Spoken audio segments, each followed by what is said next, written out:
Hello, everyone. Welcome to the webinar. We will begin in a few minutes.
Please take a moment to respond to the poll on your screen. How many individuals are attending this webinar at your location? If there are more than 5 people in the room, please enter the number of attendees present in the questions box.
Hello, everyone. Welcome to EPA's 17th Annual Drinking Water Workshop. We are glad you could be here virtually with us today for webinar session 8A on Monitoring and Distribution Part 6, Distribution System Best Practices. If you have not done so already, please take a moment to respond to the poll on your screen. How many individuals are attending this webinar at your location? If there are more than 5 people in the room, please enter the number of attendees present in the questions box.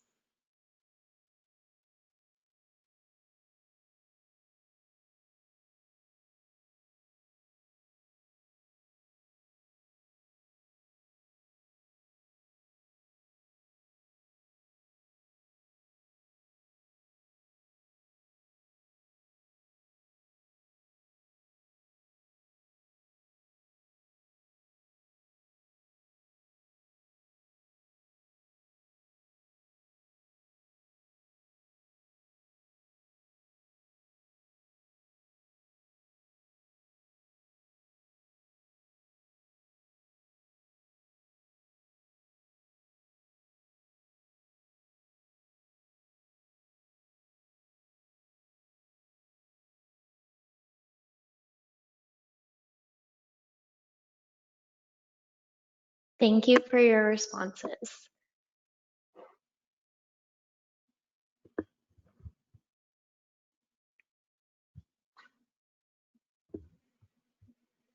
Let's get started. If at any time during the webinar your screen does not load the next presenter's presentation, please try refreshing your browser. If that doesn't work, please try exiting full screen mode, or you can exit and rejoin the webinar. We're here to help, so at any time, feel free to use the questions box for any other technical issues. Now, let's hear from Deborah Vacs Renwick, who will introduce our first speaker and help moderate the webinar.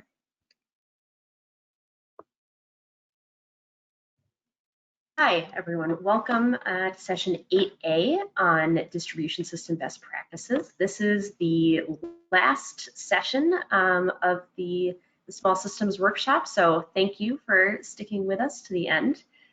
I want to remind everyone to please put in your questions as they occur to you as the speakers are presenting. That way, by the time we get to the Q&A portion in the last 30 minutes, we'll have plenty of questions and have a great panel discussion. Next slide, please. So first, I'd like to introduce Lisa Daniels from the Pennsylvania Department of Environmental Protection. Lisa Daniels has been with the Pennsylvania DEP since 1989 and has served as the director of the Bureau of Safe Drinking Water since 2011. She oversees the third largest drinking water program in the country with nearly 8,400 public water systems serving drinking water to more than 11.3 million people. And she will be talking about the impacts of disinfectant residual requirements in Pennsylvania. So Lisa, take it away. Thanks.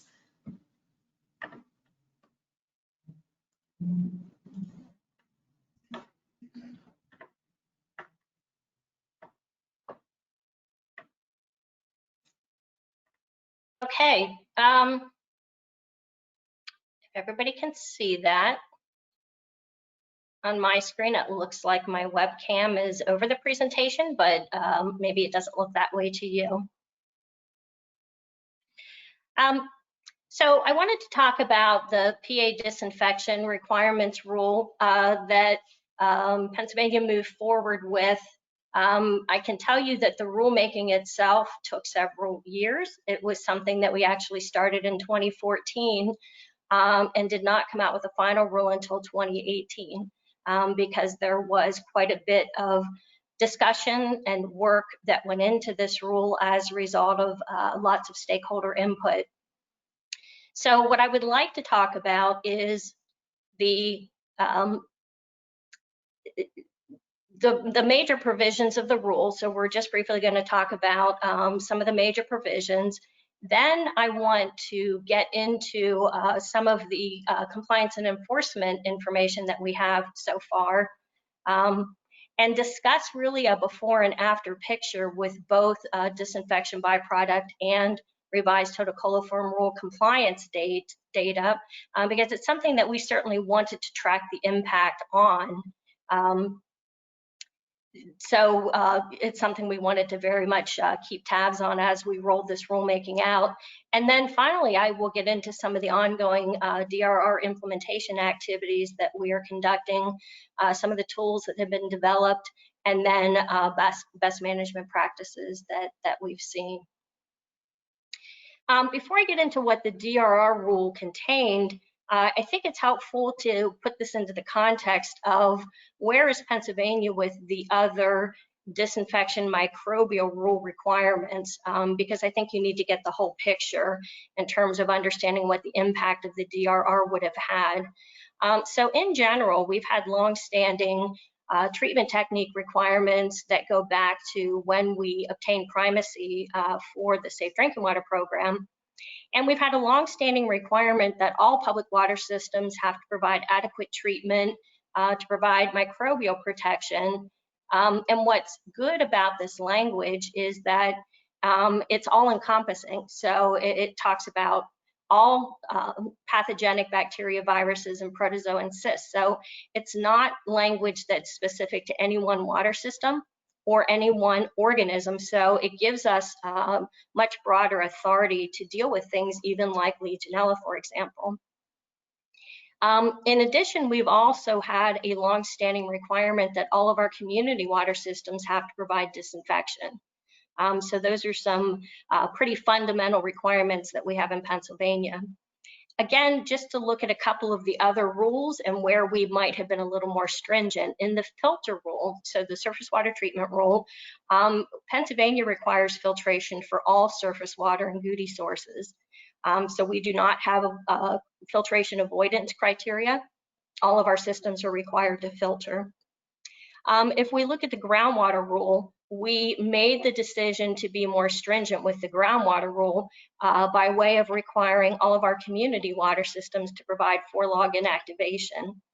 So again, it made perfect sense for us to do that because we already had a mandate for disinfection. Here, we just sort of elevated that requirement to 4-log. And in most cases, our systems are meeting that with an entry point residual of 0.4 at what's essentially an effective contact time of 20 minutes to get a CT of 8. And then finally, with the revised total coliform rule, we definitely recognize the lack of a disinfectant residual in the distribution system as a sanitary defect, and we treat it as such for that rule. Now, the DRR rule itself was published in April of 2018, but I can tell you that some of the more major provisions were deferred for 6 months up to a year, and so I'll talk more about that as we go through it.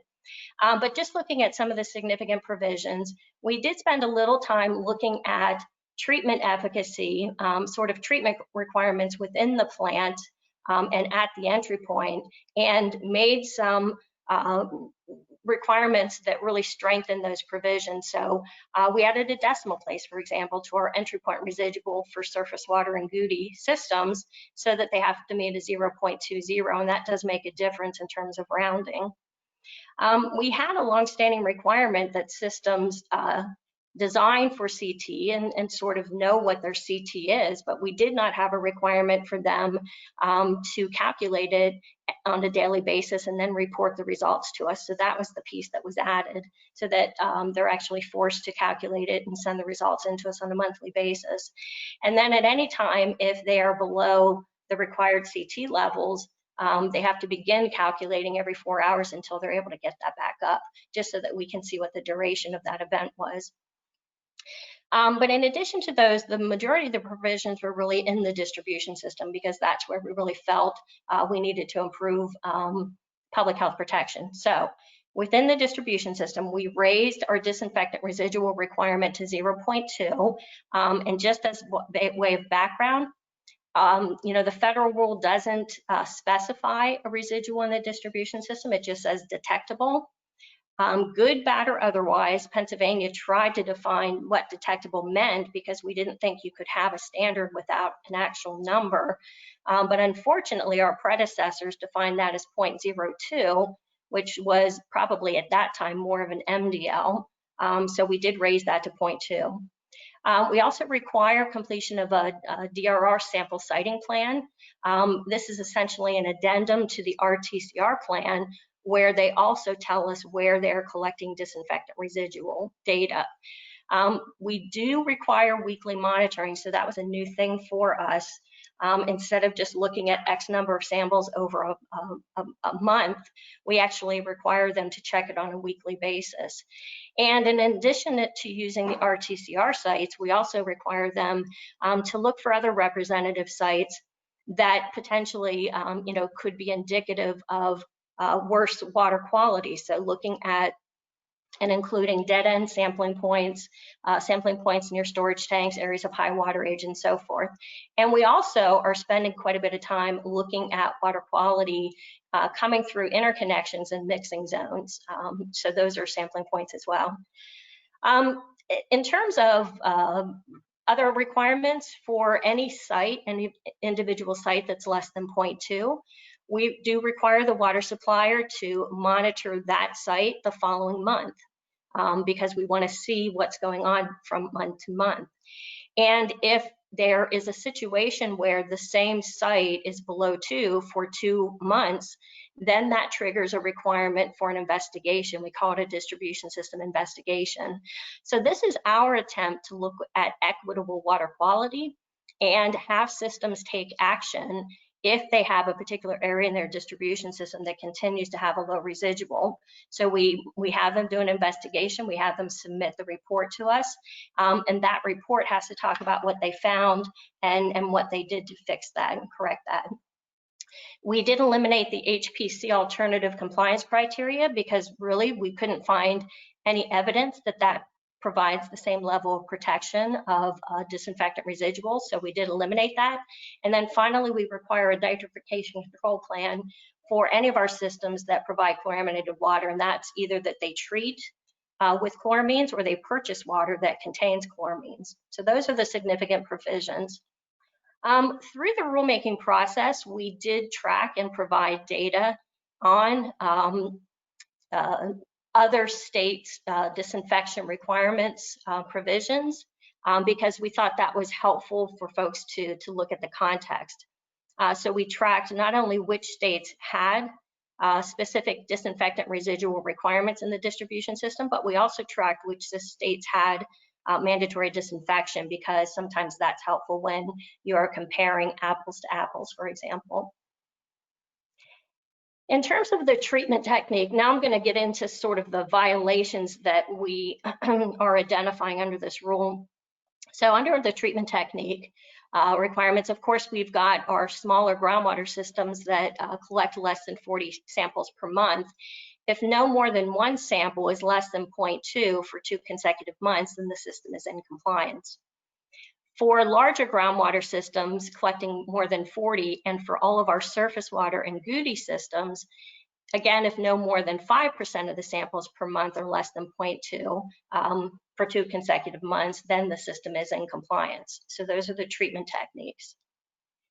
And this table shows you all of the various violations that we have developed and we track for the DRR rule. The first 3 on the list you see are various monitoring and reporting violations. So failure to collect data on a weekly basis, failure to collect disinfectant residuals in terms of a sufficient number, or not collecting them at the right locations as per their DER plan. We also have a violation for a system that fails to sample a low residual site the following month. And then we also have a violation if they fail to submit that distribution system investigation within 60 days of that second consecutive month less than 0.2. So those are things that are associated with monitoring and reporting. And the last 2 items, again, are attempts to really delve into and try to assure equitable water quality. The 2 treatment techniques are on the list on the table as well. Of course, the violations for P1 are the same violations under the surface water treatment rule. And we have 2 new violations, or 2 violations for the groundwater systems. And then the last 2 rows really are other violations that we can generate for failure to submit a DRR sample siting plan or for failure to develop a nitrification control plan.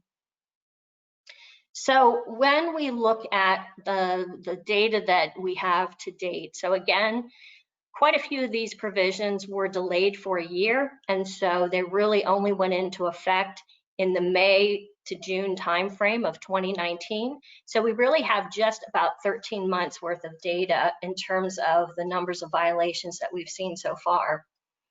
The large majority, you can see in that last column, the large majority were a failure to collect weekly samples or a sufficient number. It has been a challenge to get water systems used to the fact that they have to collect samples on a weekly basis and that they're collecting samples sometimes outside of their TCR cycle. So that represents the largest number, where we had 771 water systems that had at least 1 or more violations during that first 13-month period. Just a handful of systems failed to collect that second sample the next month for a site with a low residual, about 15. Of the systems that triggered a DSI, and that number is at the bottom of this page, so 25 water systems triggered a distribution system investigation. Only 10 of those failed to submit it within 60 days. The treatment technique violations, we had very few of those. So we had 4 under the surface water category of systems and 1 under the groundwater system category, so just 5. The other helpful statistic, I think, is to look at the total number of community water systems that we have, so you can put that into context. So again, the additional data at the bottom shows you that we have 1,951 community water systems in Pennsylvania, so that gives you some background and perspective. And finally, we just had 1 system that failed to submit the sampling plan. Now, when we wanted to take a look at sort of a before and after snapshot of the impact that this rule had on simultaneous compliance with both disinfection byproducts and the revised total coliform rule. So I think what you can see is we've had very little impact on the MCL violations for the disinfection byproducts rule, so TTHM and HA5 violations. So we did not see a substantial increase, which is good.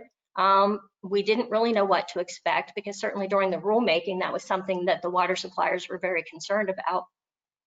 But I think the other thing that we can look at, if you look at the RTCR, the reddish columns, you can see that we did at that same time see a reduction in MCL violations under the revised total coliform rule. So that's some good news.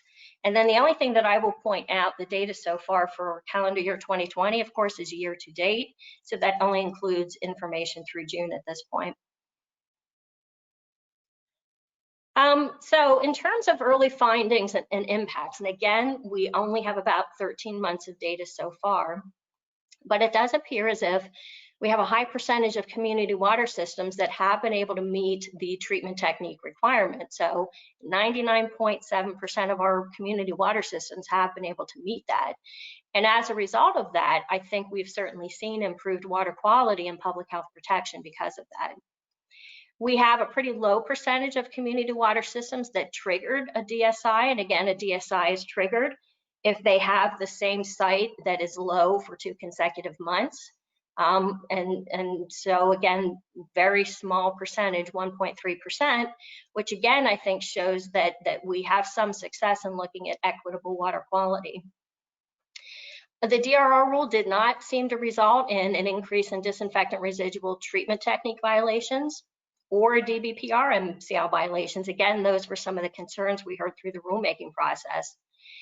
And the DRR did not result in a substantial increase in permit applications or infrastructure costs, and we'll get into that a little more in the next slide. So additional data. Our rulemaking allowed for an option for systems to request additional time to come into compliance if they anticipated, excuse me, that they would need to make capital improvements or complete substantial operational changes. So the rule did allow that. While we had a couple of systems that were initially interested in that, ultimately we only had 2 systems that officially requested that additional time, and that time was granted through a CONA, so a compliance order and agreement for those 2 systems. Now, in terms of the systems that, so obviously there were some systems that had to take some action in order to be able to comply with the rule. And we always knew there would be. But to date, what we have is about 16 systems that submitted permit applications and made some sort of capital improvements in order to comply. So again, 16 out of almost 2,000, it's less than 1%. And on the screen, you can see the breakdown of which systems had to add booster disinfection stations, storage tank mixers, automatic flushing devices, and then 5 systems are using a combination of those things. So again, I think that looks pretty good in terms of what we expected. The original cost estimates for the rulemaking actually assumed a little higher percentage of systems would need to put in capital improvements. And so we were looking at, a combined cost of the rule of about $4.9 million as a capital cost, and then certainly an ongoing sort of O&M cost of $250,000. And so far, this number seems to be a little lower than that. Some other information. In terms of the various DRR plans, so the sampling plan, the DSI investigation reports, nitrification control plans, according to our staff, they've generally been coming in complete and adequate. So there have been a few where we've had to go back and forth and have some revisions made, but in general, those are looking pretty good. We've definitely heard that multiple systems, and really I think the number is unknown at this point, have had to increase flushing in order to meet the new treatment technique. And so again, that's something that we anticipated. And while this does increase operational costs, it is a very effective strategy. So it's something we anticipated would take place. And if it is something that's necessary to improve water quality, then I think it's showing that we are getting some success with that strategy. Just a couple of the challenges that we are hearing in these early days of the rule. There is a substantial learning curve for water systems to understand and really comply with what that weekly monitoring frequency means. Certainly, we're hearing from systems that they have to do an increased focus and effort to really ensure simultaneous compliance with DBPs.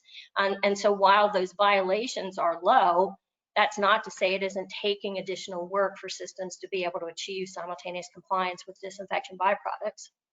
And of course, with any new rulemaking, we've definitely seen an increased workload for our own staff in terms of implementing the rule, reviewing all of the plans, tracking requirements, providing technical assistance, and addressing violations, even though most of those violations were in the monitoring and reporting category.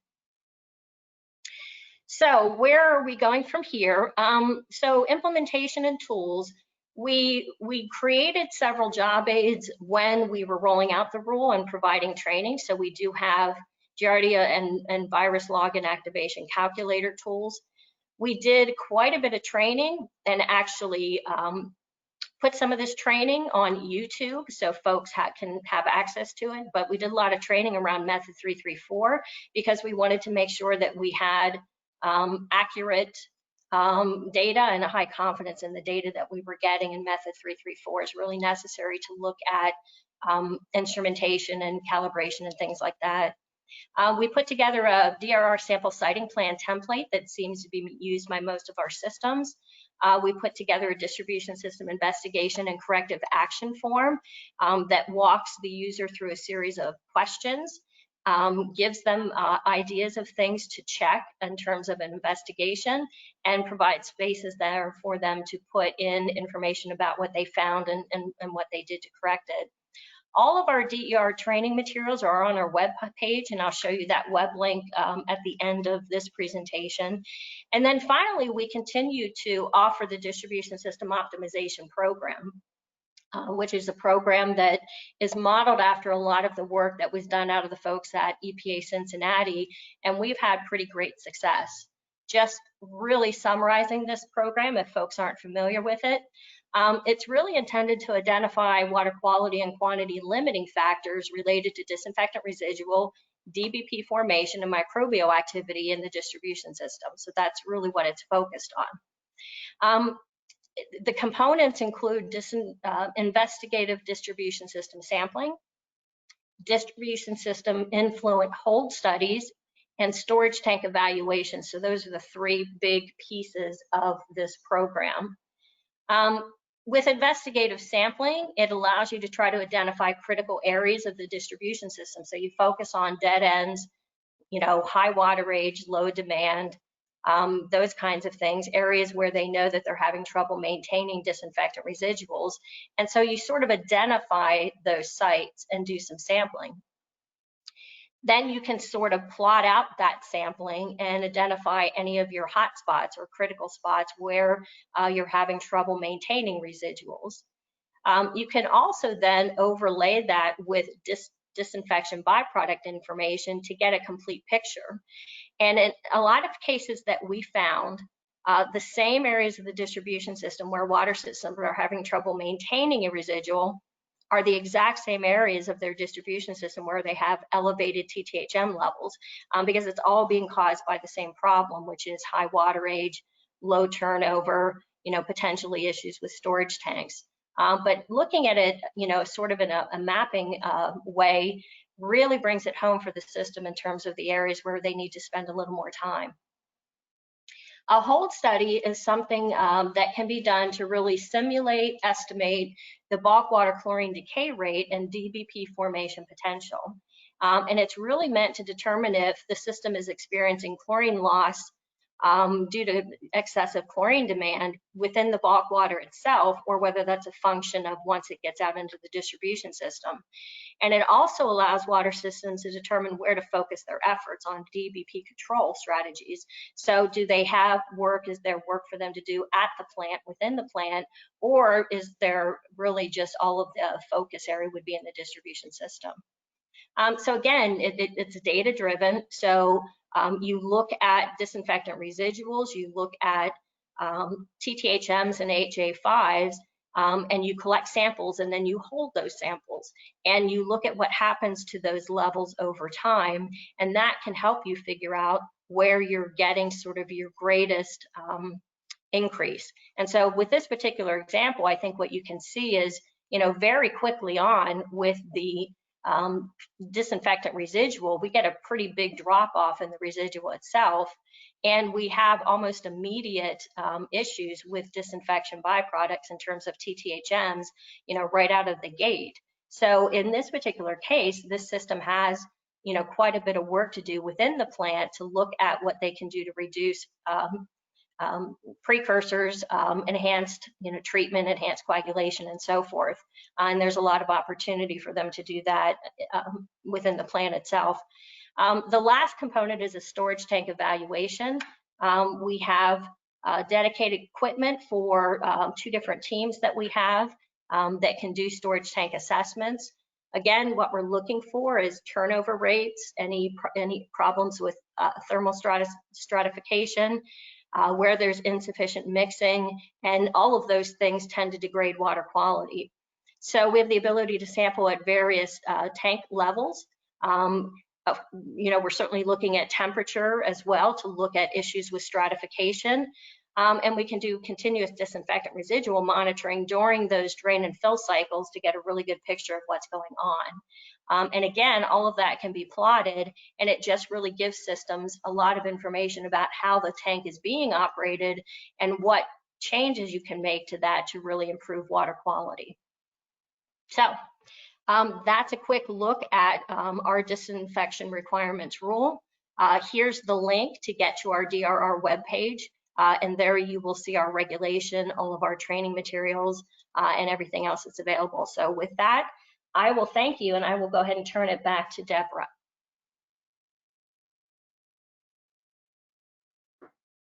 Thank you, Lisa. That was great. Now we're going to hear from Ashley Voskuhl and Ann Karney, both from the Ohio Environmental Protection Agency.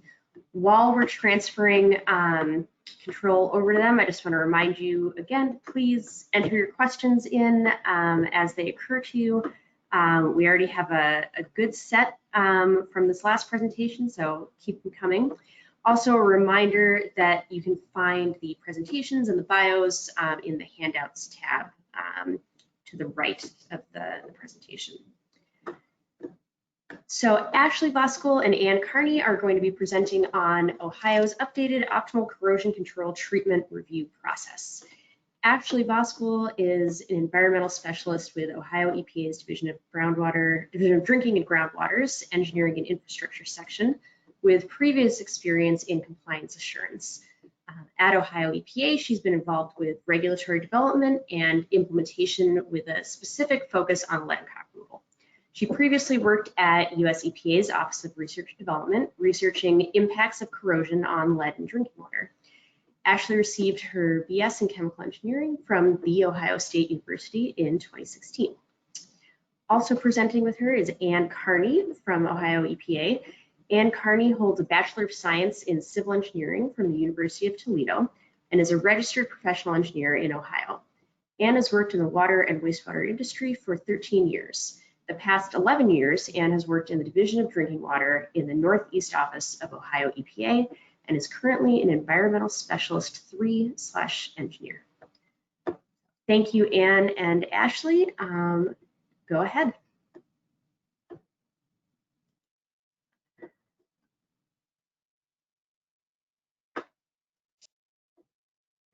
Looks like we're ready. I'm Ann Karney, and Ashley and I, again, will be presenting on Ohio's updated optimal corrosion control treatment review process today. So we'll start with a little bit of history about Ohio's lead and copper legislation in the last 4 years. In 2016, our previous governor signed a bill with lead and copper requirements for drinking water. So the bill required Ohio EPA to revise our rules to implement legislative changes from that bill. Some of the major items from this bill included a 2-day consumer notice for lead results with administrative penalties if not completed on time, a 2-day public notice for action level exceedances, also subject to administrative penalty, the requirement for the submission of a map of lead service lines for all community and non-transient non-community public water systems. And finally, there was a requirement for systems to conduct a corrosion control evaluation under scenarios like source changes, treatment changes, or water quality parameter excursions. So following the passage of the bill, Ohio EPA proposed our rule revisions, which included that legislative language from the bill, as well as some additional items. After 2 public comment periods, it was finally finalized in May of 2018. So moving on to currently in 2020, we're still fine-tuning some of the implementation aspects, especially with respect to the corrosion control evaluation requirement, particularly when it comes to source and treatment changes. So today we'll outline how Ohio has made significant strides in revising our corrosion control treatment evaluation process. Okay, so like probably every other state, historically, Ohio EPA has required corrosion control evaluation for all large public water systems and any system that has an action level exceedance. So, however, now we're working on implementing the new requirements, which require corrosion control evaluation for a change in source or the addition of a new source, a substantial change in water treatment, a water quality parameter excursion, or any other event determined by the director to have the potential to impact water quality or the corrosiveness of water. Of course, when it comes to the implementation of lead and copper rules, nothing is ever easy, and this was no exception. So looking at this slide, you can see several of the challenges that we had to address to move forward with the implementation of corrosion control evaluation for source and treatment changes. In hindsight, we've grouped these into 4 categories just to discuss how each challenge was addressed. So the first challenge that we'll talk about is limited resources, which is shown in dark blue there. So Ohio already had a lead and copper rule work group established, but the focus of that work group was really for implementing rule changes and compliance with the rules. So for corrosion control evaluation, we realized we really needed to engage our engineering staff, who generally had a better understanding of the corrosion control treatment process, even though they might not be involved in the compliance side of the lead and copper rules. And then, of course, since we're government, we always seem to have limited resources for time and program development. So the next overarching challenge that we'll address is source and treatment changes. Those are shown in orange. So we've been reviewing source and treatment changes for years through our detailed plan approvals, but those reviews were not necessarily specific to distribution corrosion impacts. So, you know, there's so much uncertainty when you make a change in a water system. Every system can react differently, and especially every distribution system reacts differently. In addition, we had to consider the location in the treatment change and how that could affect how the system reacts. In general, we had to shift our mentality from reactive to a more proactive approach and ask ourselves what information we needed, how can we ensure that we're protecting public health. And if you've attended some of the other corrosion talks this week, You've noticed kind of a theme probably that, problems can happen whenever you change water quality in the distribution system. So next we'll talk about standardizing our internal processes. Those are shown in teal. So the first challenge in that was interpreting the language written by the legislature and trying to fit it into our current process. How can we improve that process that we use for action level exceedances and apply it to other corrosion control triggers and be more consistent across the state? Just looking at what tools that we already have that we can use and how we can prevent confusion for both our internal staff and our external stakeholders about the process. And then probably one of the biggest challenges that we're having is that just tracking compliance schedules for all the different activities. We've always had a challenge with this with systems that have been designated for optimal water quality control parameters. We haven't found CIDWIS to be very helpful in tracking different requirements for every different system, and we could just see this opening a whole nother can of worms for that. So the last major challenge we'll talk about is determining corrosion control evaluation criteria. That's shown in green. So what do we need to see in a corrosion control evaluation? And what does that look like? How can we make it work across the board, or can we make it work across the board? And again, just needing to shift our approach from a reactive to a proactive philosophy. Trying to predict possible implications of changes and determine what data we need to hopefully prevent an issue with a system change. Previously, we would essentially wait for the issue to show up in lead and copper results. With our new rules, it was clear this approach was no longer going to be acceptable. And then lastly, we had to consider the number of systems that could be impacted by these changes and the wide range of systems. So anything from a Cleveland, Cincinnati, Columbus, down to daycares and mobile home parks. So how can we make this work for all types and sizes of systems subject to the lead and copper rules? So the first major challenge that we'll discuss is limited resources. Okay, so our solution for limited resources was essentially to hopefully divide and conquer. So 2 work groups were formed to tackle the overall project of revising our OCCT project. We formed a new work group in our agency, which had representation from each district and our central office engineering staff. And then in some cases, there was some overlap with the lead and copper work group, but then several districts had some engineering staff on OCCT and compliance coordinators on lead and copper. In addition, a couple members of the OCCT work group regularly met with an external stakeholder work group, which included representatives from Ohio AWWA Technology Committee, water systems, consultants, and US EPA. And then, of course, we used any possible resources we had access to. So Colorado's guidance specifically has been a huge help to Ohio in developing our guidance. So big shout out to anybody from Colorado. And of course, then we used US EPA's technical recommendations. The next challenge that we'll talk about are source and treatment changes. So this next slide shows an excerpt from the federal rule, which does require states to review and approve source and treatment changes. However, there hasn't historically been a focus or guidance on what that review should look like. So in Ohio, water systems were required to submit detailed plans for these changes. So we've always reviewed and approved them, but our focus wasn't necessarily on corrosion and the impact of corrosion. And there's previously never been a requirement to evaluate that. So when the 2016 technical recommendations were issued, there were some suggestions for source and treatment changes, so that's kind of where we started. When the changes were made to Ohio's legislature and subsequently Ohio EPA's regulations, it was required that systems submit a new or updated recommendation, study, or submit plans upon any change or addition of a new source and any significant treatment changes. So again, in general, historically, we always took a reactive approach to corrosion control and assumed that if the change caused an issue, it would show up in the subsequent lead and copper sample monitoring results. So this was kind of our first try at developing guidance for optimal corrosion control treatment evaluation. So initially, we didn't anticipate how big of an issue source and treatment changes would be. So we released a guidance document based on US EPA's 2016 technical recommendation, which listed important water quality parameters and outlined changes that do or do not require corrosion control treatment evaluation.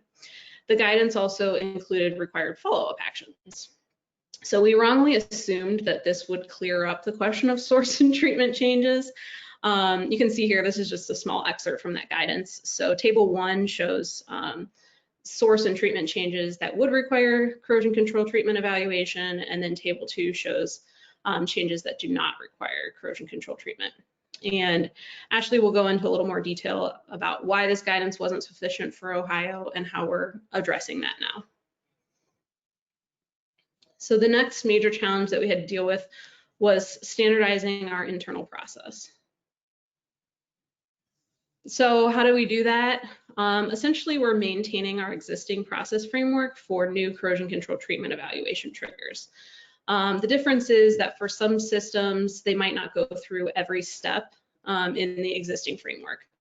So for example, if a system is triggered by a source or treatment change, they may go through steps 1 through 6 and determine that the change didn't have a negative impact on corrosion control, and so they won't need to make a change to their treatment, and therefore they'll never get designated for optimal water quality control parameters. So next you can see this table that we put into our lead and copper SOP that we thought would provide staff some guidance about what is required for each scenario. So you can see on the left side of the table the steps that were shown in the previous slide down on the left side, and then each trigger for corrosion control evaluation along the top. Unfortunately, you can see in the right 3 columns that for source, treatment changes, and director determinations, this resulted in a lot of optional or required if applicable steps, which isn't very helpful for our staff. So it was important for us to narrow down what exactly a system can expect to submit when they make these changes, both for consistency across the state and so that we don't surprise water systems with requiring a corrosion control study when they've only budgeted the submittal of detailed plans for new treatment, and also we don't want to cause project delays. So Ashley's going to go from here and discuss how we've developed evaluation criteria to determine what is required based on the proposed changes.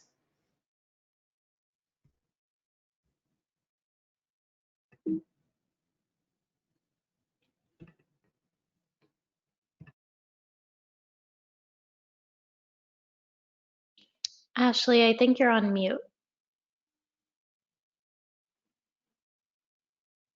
Thank you. Yes. So as Ann said, I'm going to talk about the CCT evaluation criteria, as in what do we want to see to support a new or updated corrosion control treatment recommendation or study upon any of those CCT triggers that Ann talked about.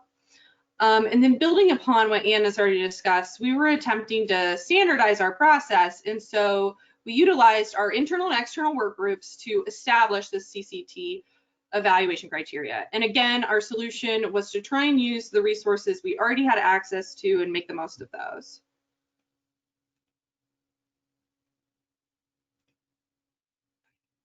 So one of the major components of the CCT evaluation is the water quality parameter data that's collected at the entry point and in the distribution.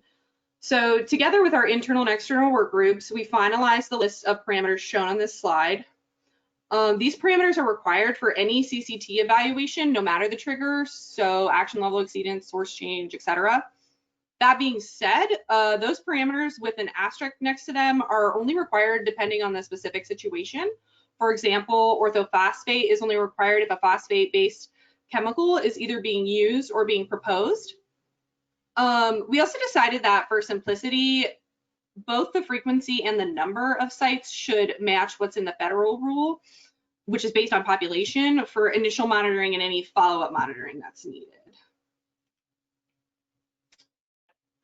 So the big question here is, how do systems conduct an evaluation, and how do we find something that works for multiple types of CCT triggers?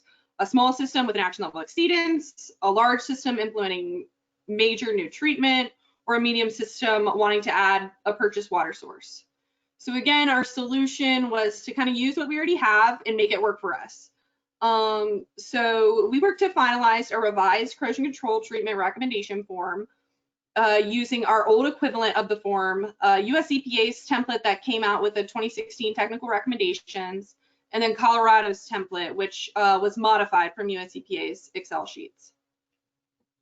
Then as far as study requirements go, we generally just follow what is outlined in rule for greater than 50,000 in action level exceedance systems. We don't honestly get a lot of studies in Ohio.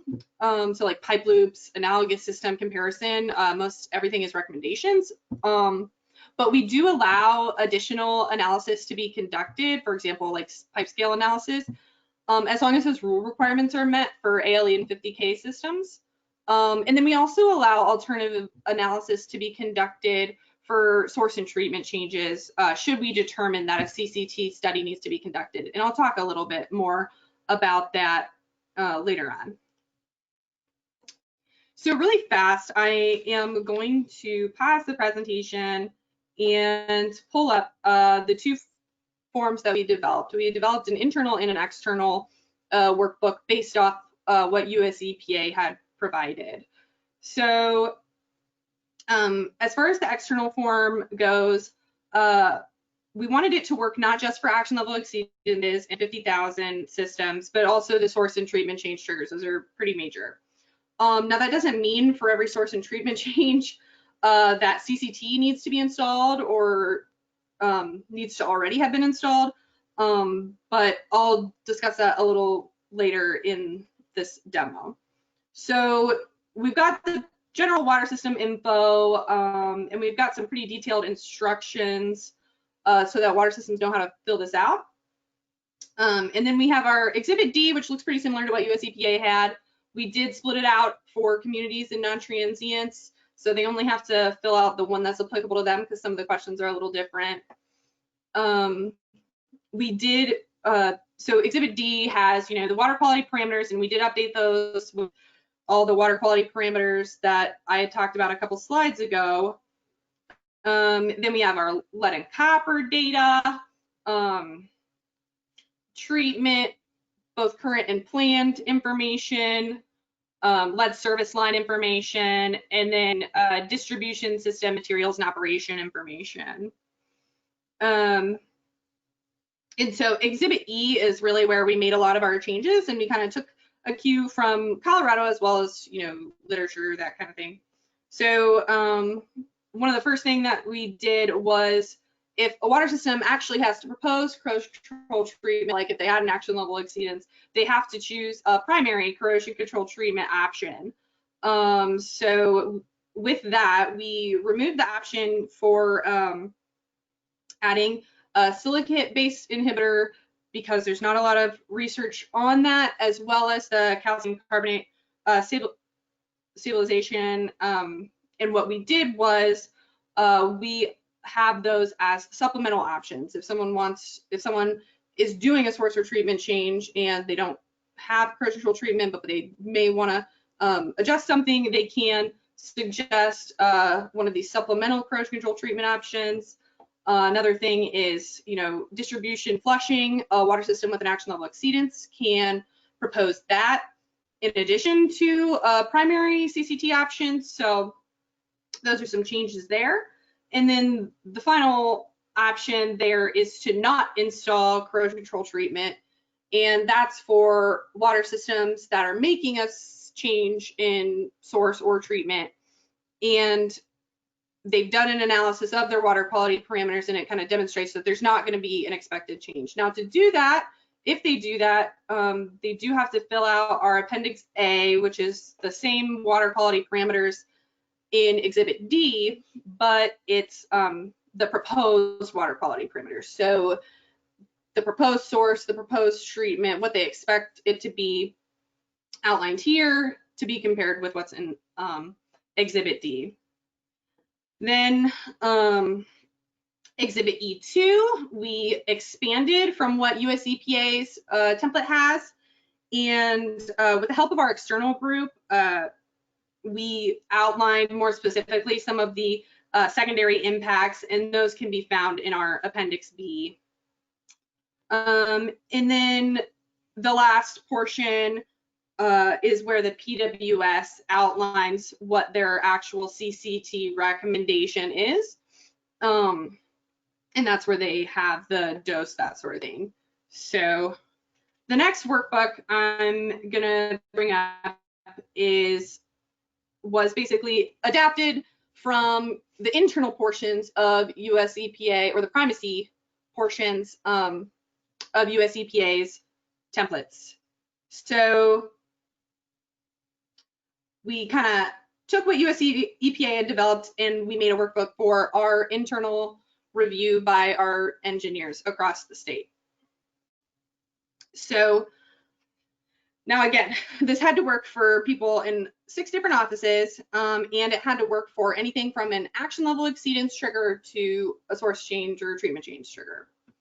And so, as Anne kind of mentioned, it's not exactly clear what the requirements are in rule, and not everyone at the agency is super familiar with the nuances of different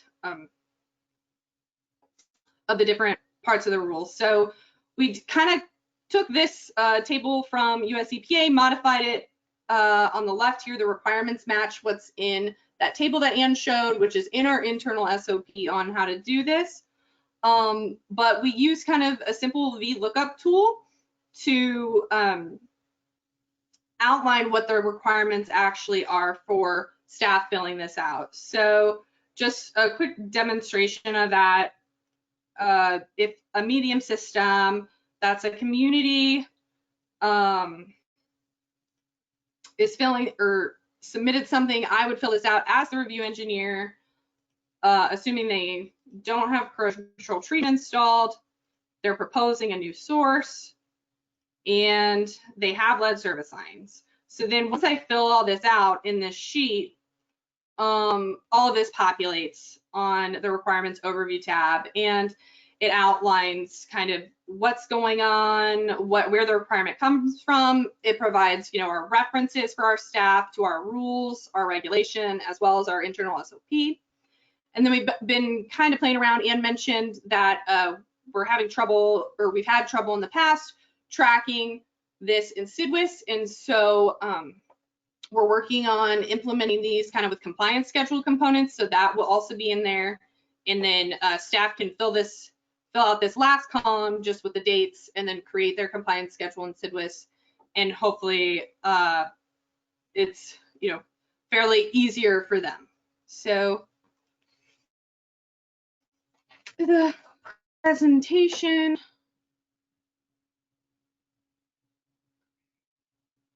Okay. So as Anne mentioned, after we had kind of developed our internal and external workbooks, and as we were developing them, more and more questions continued to come up, and many of those had to do with source and treatment changes, and all of those optional requirements that I discussed, or that Anne discussed earlier. Going back to this table, there's still a lot of unknowns about what is required when it comes to source and treatment changes. And the guidance document, as Anne alluded to, didn't really address all these changes. So we definitely felt the need to revisit the issue of source and treatment changes. We realized we needed to take a closer look at the potential changes that could be made and establish not only review criteria, but submittal criteria for different changes. We also realized we need to be looking at the risk and the potential impact of a proposed change, and then set our requirements accordingly, as in, do they need to submit a recommendation? Do they need to submit a study? Or do they just need to compare their water quality parameters? Additionally, we realized we need a lot more specificity when we're discussing source and treatment changes. So US EPA's guidance, and then by extension our own guidance, had phrases like a CCT evaluation should be required for any changes affecting the chloride disulfite mass ratio. When in reality, a water system or a design engineer isn't thinking, oh, this change is going to affect CSMR. So specifics like a switch from a sulfide-based to a chloride-based coagulant are needed in our guidances. So we once again took some ideas from Colorado And we're working to make kind of a multi-layer decision matrix that can determine the extent of the evaluation needed for different specific changes. And the whole purpose of this is to try and be more transparent for water systems that submit plans so that they can know going in what to expect that they'll have to do with respect to their corrosion control treatment evaluation. So just to preface, this decision matrix is actually in the final stages of development. So it hasn't been issued yet, but we do plan to issue it as guidance in our state.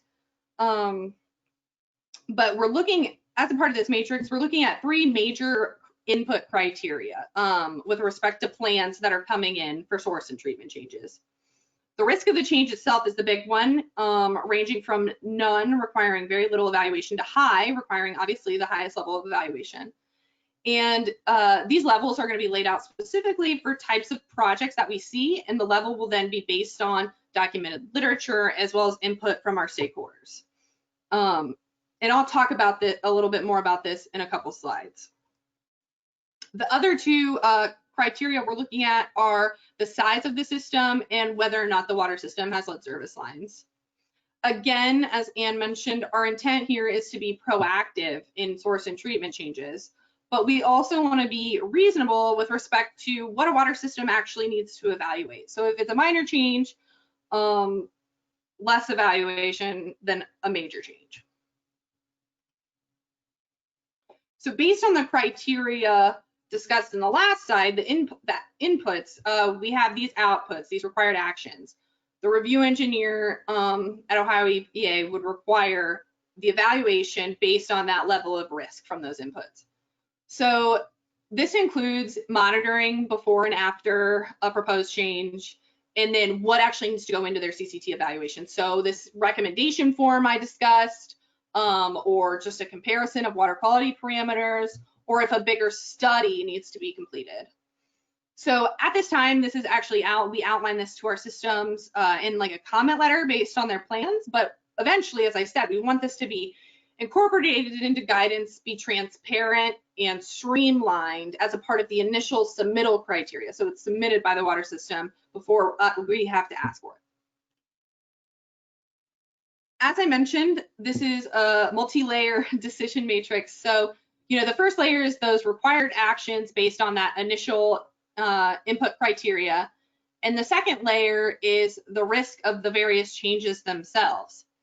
To establish this risk level of various source and treatment changes, we're quite literally developing just a table that outlines the different kinds of source and treatment changes we see and we review, and assigning a value to them.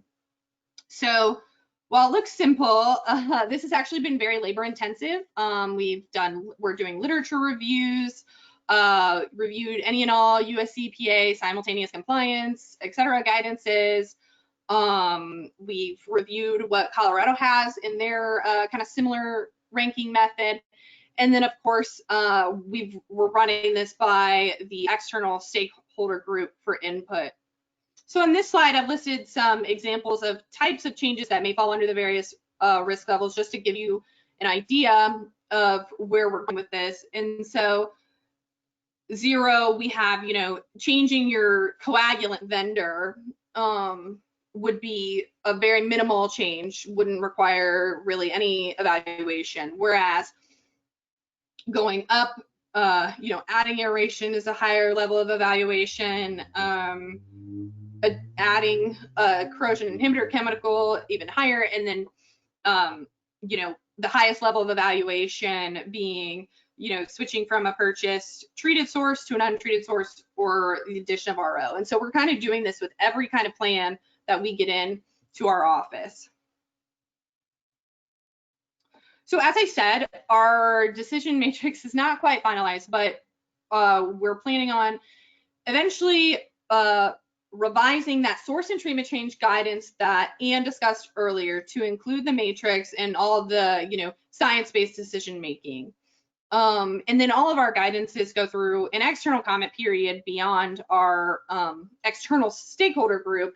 And so that's another consideration. We'll have input from all the water systems in Ohio if they would like to provide Additionally, we have the task of training our staff on these procedures because as of now, when we're getting these source and treatment changes in, it's predominantly, contained and executed by those in that OCCT work, internal OCCT work group that Ann discussed, because we've been developing the process, but now our next step is to train all of our staff engineers on this.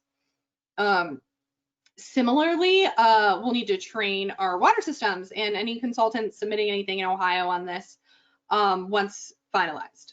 So, and then of course, the elephant in the room is, the revised federal rule is set to come out very, very soon, apparently.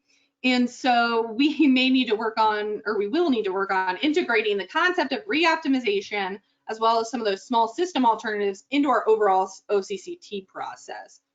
Although with what I've kind of laid out here in the last few slides, we're really hoping to be at least ahead of the curve with respect to source and treatment changes with a process that we've implemented and discussed here today. So with that, if anyone wants, or if anyone from a primacy agency wants to reach out to me or Ann to kind of discuss this, we're definitely happy to talk to you, or we're happy to answer any questions after the next speaker. Oh, and with that, it's back to Deborah. Thank you, Ashley. Great presentation from you and Ann. Continuing with the theme of lead and copper, we're now going to hear from David Wahman from EPA Office of Research and Development, discussing some insights from a theoretical lead solubility model project that he's been working on.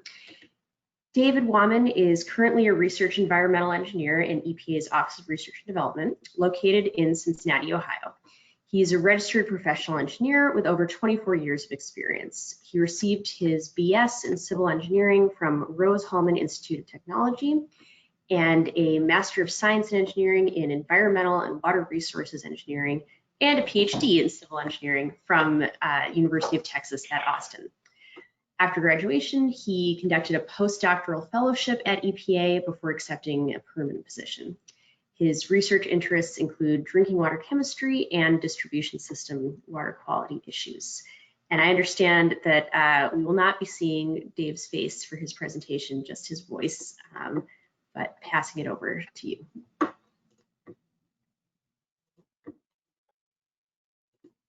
All right, thank you. I'll get this up and running. Yeah, we just need it in presentation mode, and then you'll be set. Yep. Is that working for you? Yeah, but go ahead and hide your control panel. When you guys switched me over to the higher level of control, it pretty much locked up. Okay. GoToWebinar, so I can't do anything with that window right now. Okay, I'm going to take control back and try to repass it to you and see if that helps it. In the meantime, this is a great time to put in more questions for Ashley and Ann about their Ohio CCT program.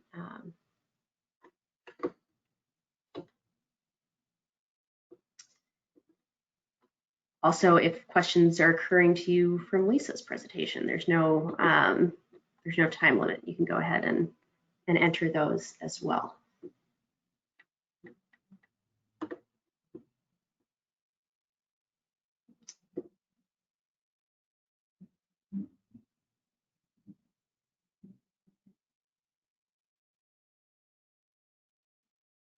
All right, let's see. Dave, are you still there on the audio? Yeah, there we go. Yeah, I'm here. I think that might have did it. Yep, perfect. Now we just see your presentation. Take it away. Everybody good to go? Yes, yeah. Okay, great. So I'm going to talk to you a little bit about some lead solubility modeling code and some just practical relations with lead solubility today. This is kind of a larger effort that I'm working on with my co-authors here. Matt's done a lot of the running the code and developing the solubility plots, and then obviously Mike and Darren have many years of corrosion control experience, and they're kind of guiding more of the practical aspects of this. This is actually an effort that resulted from using Mike Shuck's lead solubility model and trying to make it essentially open source code and widely available.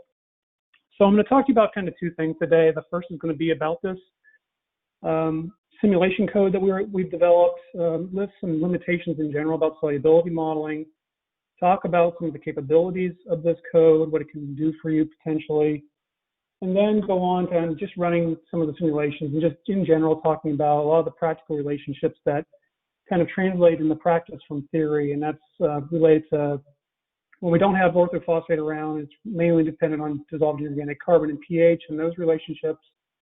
When you have orthophosphate in the mix, that's also important. And then we're going to talk about some work related to something that Darren's kind of working on now, I believe, dealing with sulfate and chloride and just not galvanic corrosion necessarily in terms of how it's impacting galvanic corrosion, but just in terms of what does just basic lead solubility model tells us about how sulfate and chloride should impact lead solubility. So I'm going to start off with go through the first part of the presentation talking about the simulation code we developed. And I like this quote here, just in terms of modeling in general, about what you can expect from models. And we're just trying to simulate reality. And you need to realize that they're always wrong, but they can be useful. And this is a quote by George Vacs, a British statistician, and his terminology that all models are wrong. I like to think of it more as all models are kind of incomplete. It's not the model's fault, it's that we don't understand things well enough to make the model correctly. So just keep that in mind. And then the other thing I just like to point out about modeling is it's an ongoing process, right? So we have a real system, for instance, say a pipe has lead pipe, trying to understand the solubility in it. And we develop some conceptual model of how that should work, right? We take that conceptual model and we try to describe it by some mathematical equations and implement it into a computer so we can use it. We verify that the computer code is working correctly, and then we generate some simulations. And then we are able to then use that model to get these simulations and then compare that to the real system. And it's kind of an ongoing process that's hopefully continuing to update and improve the modeling. And all this involves gathering experimental data. So it's a kind of a continual process, and that's kind of one of the reasons too in trying to make a lead solubility code that's more open source and available to people to kind of refine. So the story kind of starts with this lead sol model that Mike Shuck developed back in 1978. I mean, I was entering kindergarten in '78, so it's been around a while. And it's been updated over the years. It was developed in an older language, Fortran, which is an older language. You can still run it, but it's kind of difficult to maintain, share, and update between the group here at EPA and then externally. So we want to move beyond this a little bit, and I want to point out about all solubility models. Pretty much they're equilibrium based, and equilibrium is where things are heading. It's a thermodynamic concept. It's where things want to go and end up eventually, but it doesn't mean you immediately go there. So the solubility models are equilibrium based, meaning they assume that things go there right away, but that may not be the case. There may be kinetic things going on that doesn't allow you to get there right away. So kinetics are more how fast you get there, and that can be related to the rate of corrosion, the rate of scale formation, the rate of scale dissolution, the movement of things from the scale into the bulk water. All those are kind of kinetic limitations. But the lead solubility model inherently is going to tell you where you want to go, where it's heading. So I mentioned this, developing this model code. We used a software or a code called R for this. Some people may be familiar with that. I just want to point out there's nothing special about the lead solubility model. People implemented lead solubility models in other programs. For instance, I don't know if you've seen any of Melinda Friedman's talks, but she'll show a couple of graphs where she's used a program called WaterPro. And I call it kind of more of a fixed option, where that's a commercial software you can buy and run simulations. I mean, there's nothing else preventing you from implementing a solubility model in something like Excel or Minikule or even Python, which is another code. These would be more custom options where you have to set up the model, program it, and run it. R, I would put in more of the custom options. It's open source, it's freeware. You can download it from this link here. The idea is we develop this in this programming language, and we make the code widely available on a site called GitHub. If you're unfamiliar with that, it's just a kind of a code versioning site and lets you share code. The idea then is it becomes basically easy to reproduce things. Since you have this common standpoint, and then you can see the code itself, so you can know exactly what's underlying the calculations. And it also allows people to download the code and update it and expand it by others for their own uses. And the reason why I went with R is, one, I was familiar with it. Two, it also has a nice package called Shiny. Packages in R are things that just add capabilities. And it basically adds a graphical user interface to it. So it lets a user not have to know how to program in R, how to use R. It just gives them a familiar graphical interface that they can select some options, run a solubility simulation, see the general results, and then download that information. And so that's what why we developed this code this way. And just to point out too that we have verified this, and I'll show some of this too against Mike's original model. And I also went ahead and just did an Excel version so I could further check the numerics on it to make sure it's doing what we thought it should. So I just want to go into just in general lead solubility models and some of their limitations. Well, by limitations, I mean why you might simulate something in the model and it doesn't actually work. I mean, we don't expect it to be exactly real life. The first thing is this idea of equilibrium is assumed, and this is what I was alluding to earlier, is that there's no kinetic limitation, so time's not a factor. So it assumes if the water quality changes from A to B, that it immediately goes to what B wants, and that's not real life. There's going to be some kinetic time frame if you're dealing with scales, interconverting, or something like that. Also, inherently in the solubility model, it says that there's a single controlling solid. So that would mean that you have some homogeneous scale, essentially, in a pipe. We know that's not generally the case. I mean, Jennifer Tully did a paper here recently, I believe it was AWWA Water Science, along with Mike Schock and Mike DeSantis, and they looked at a bunch of field scales off of lead service lines, and some of them, you know, lead solubility predicted the solids that were there, and sometimes it didn't. And some of the solids some of the solids they find on pipes, we don't even know how soluble those solids are. For instance, some calcium substituted ones. And a lot of the times also, the solubility of the solids are known for the crystalline versions, and it may be amorphous in the actual scale. So that's another limitation. One thing to point out about the model I'm going to talk about today, it's only talking about lead 2, so it's not talking about lead 4. It has no redox in it or anything like that. Again, and redox is kind of a kinetic thing as well. So you kind of got to make the call whether you're lead 2 or lead 4 based on your redox, or you know it based on the scale analysis. Also, we're talking totally about soluble lead here, so no particulate of any kind. And this also means not, even by definition of what we, do particulate lead versus soluble lead, it has no size associated with it. So it's stuff that even passes the 0.45 micron filter, what Darren was talking about yesterday in terms of nanoparticles would be particulate. So we're only talking about truly soluble lead. Again, a couple I'm going to show in a graph here in a second is there's also no mass transfer limitation. So if you have water flowing in a pipe, just because you measure the bulk water, that doesn't mean that that's the water chemistry that's present at the scale itself.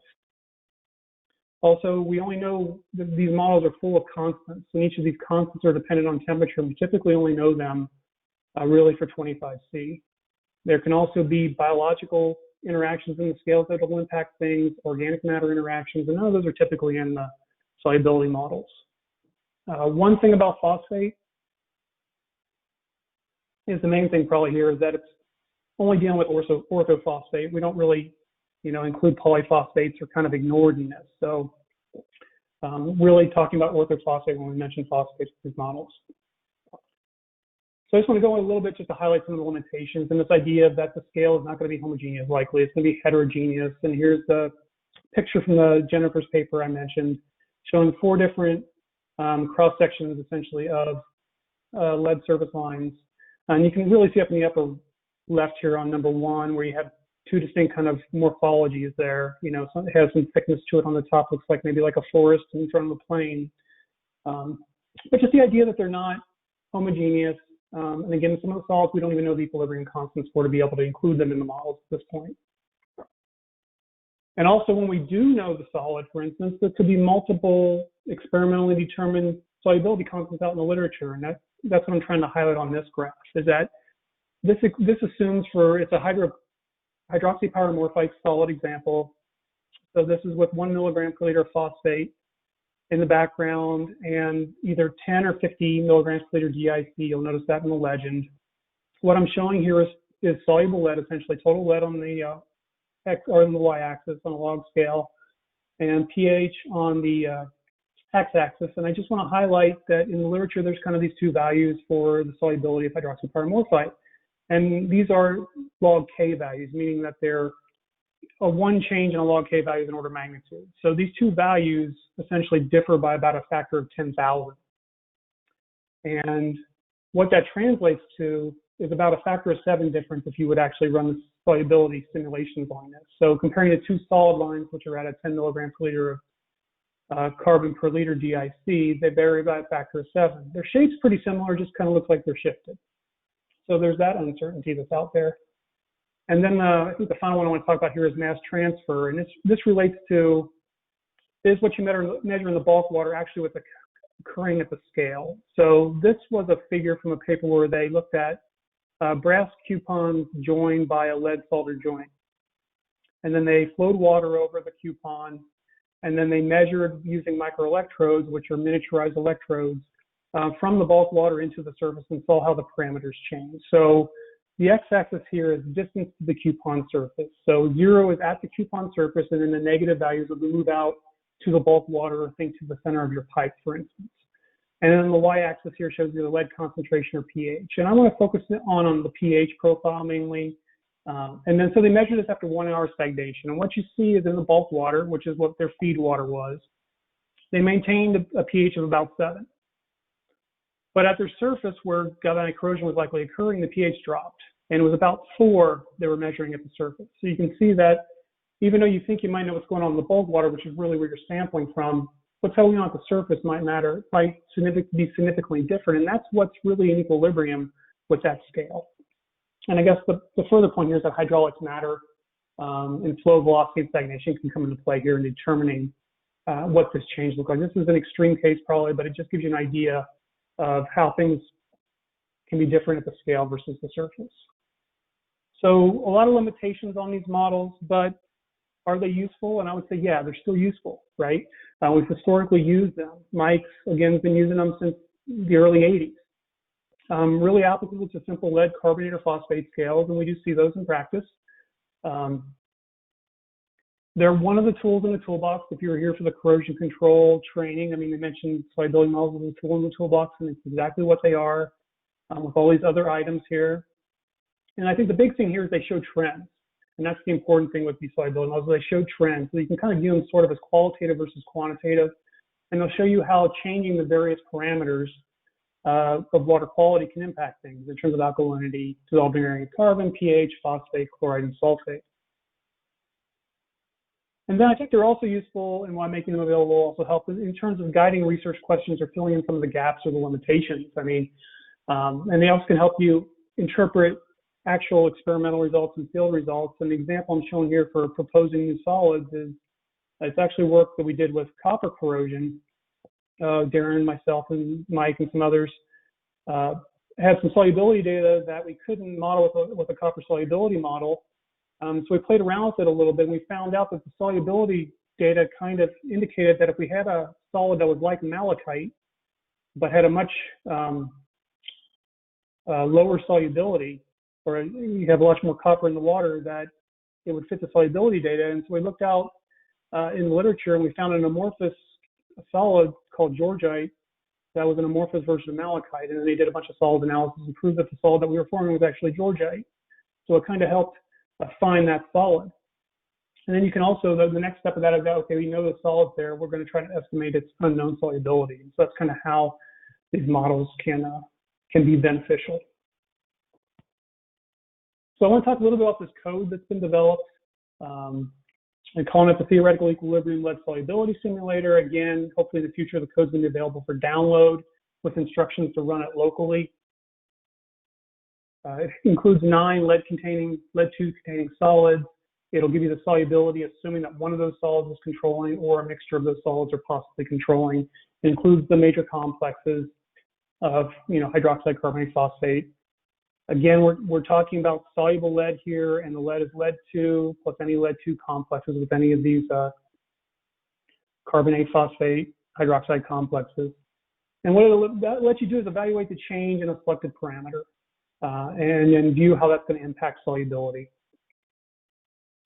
And then finally, the goal is you're just going to let you generate your own solubility plots, and you can export that data if you want as a comma separated variable file to use offline, however you want to use that. And if you loaded up the application locally or ran the code locally, you would pop up to a general information screen. This would be how you would be greeted.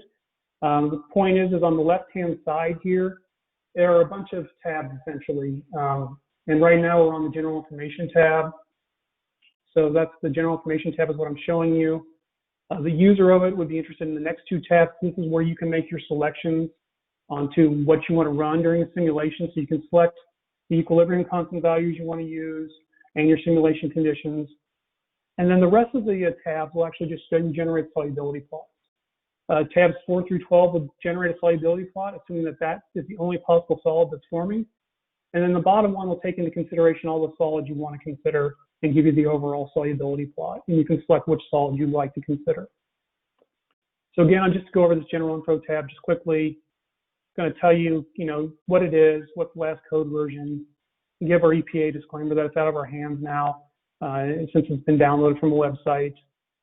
And then there's just some more general information. I'll explain each of the tabs and where we pulled the references for to create the model. And we're in the process of creating a paper on this, which will explain a little bit more about the model itself. So the first tab that you actually enter in data in, and just to highlight what some of the options with this simulator, is to select your equilibrium constants that you want to use for the simulation. And this is essentially set up that you could have multiple equilibrium constants for any of the solubilities or complex equations, but there's only a few in here right now, but it's set up to be flexible in the future if someone wants to update it. I just want to highlight that hydroxypyramorphite example that I showed before was shown here, and you can just toggle which solubility constant you want to use to run the simulation. Then the next thing we do is tell it what type of simulation you want to use, and this is kind of just telling it what kind of inputs the model wants from you, and you can choose from all these options here. Basically, you're choosing one parameter to be the range parameter, and what that means is that when you then select, say, for instance, for pH range, it's going to vary the pH while holding everything else constant and create a solubility plot based on that. So here it's giving you a pH range, and it gives a single value for ionic strength and chloride, and they're all sliders, so you can move them around pretty easily. And if you select the chloride range, then pH, for instance, will be fixed at a single value that you can move around, then chloride gives you the range you can run on that. So that's just kind of the things that a person can select. And then the final thing that a user would be able to select is, okay, for that plot where I'm talking about a bunch of different solids, which solids do you want me to consider? And here you can just check boxes on which solid you'd like to consider. And there's some just general buttons here. This does generate side-by-side simulations. So there's a button to copy simulation conditions from A to B, which is the left or the right, or I think it's the top and the bottom potentially on this way it generates on a screen.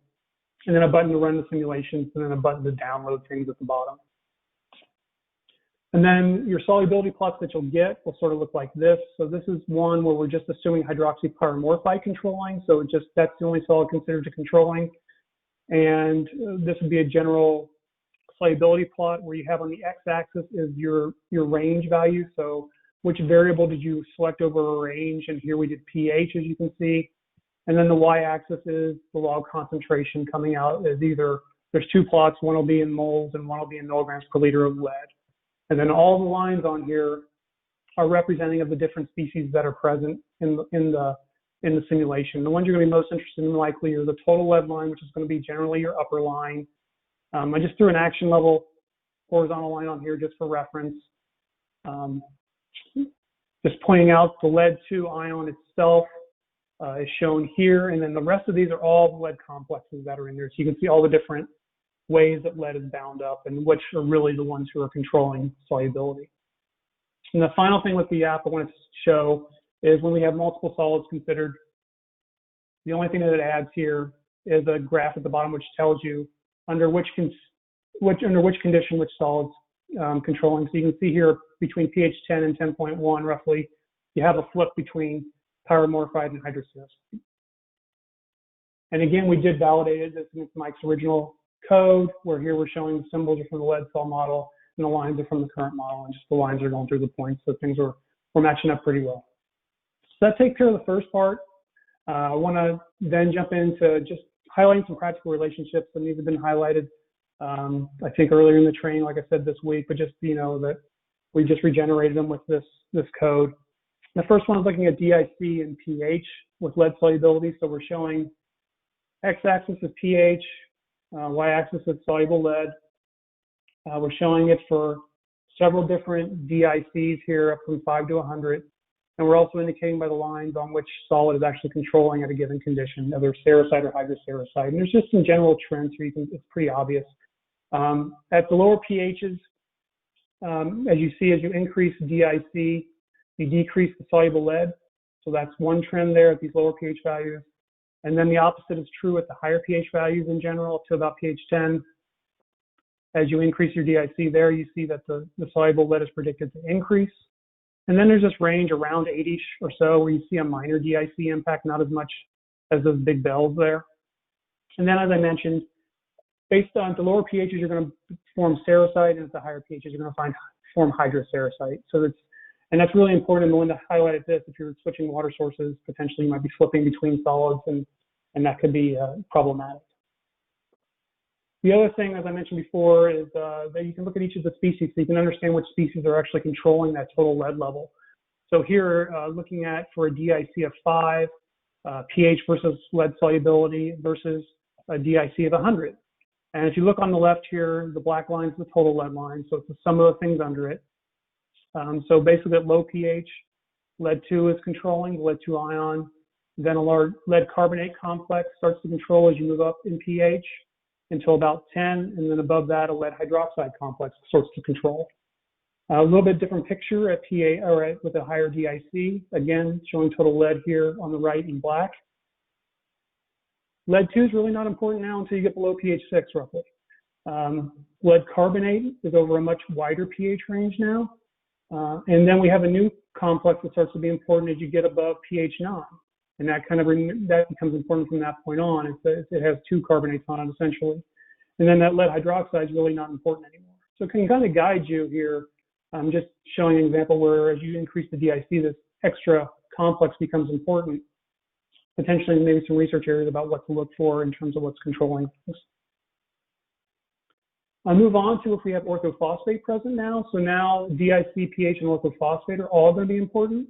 What we're showing here is 2 graphs of pH versus lead solubility again, and for a DIC of 10 versus 50. And now each of these lines are different values of orthophosphate in the water. So this is the concentration that's actually in the water, not dose, but what you would measure in the water. Going from 0, which would be, the 0 line would be back to a carbonate controlling solid because you have no orthophosphate. And then increasing in phosphate from the black down to the magenta line. And there's some trends here that are pretty easy to see too, is that with orthophosphate, you kind of see this well in the solubility curves of around 7.5. It moves up and down off of that a little bit based on your DIC, but in that general area, it predicts that's where you're going to see your lowest lead solubility with orthophosphate. And it's very easy to see that as you increase the orthophosphate, the theoretical thing to happen is that your lead's going to go down, which makes sense if you're forming a phosphate solid. You add more phosphate, you can bind up more of the lead into the solid. I want to look at this a little bit differently here. Again, DIC, pH, and orthophosphate.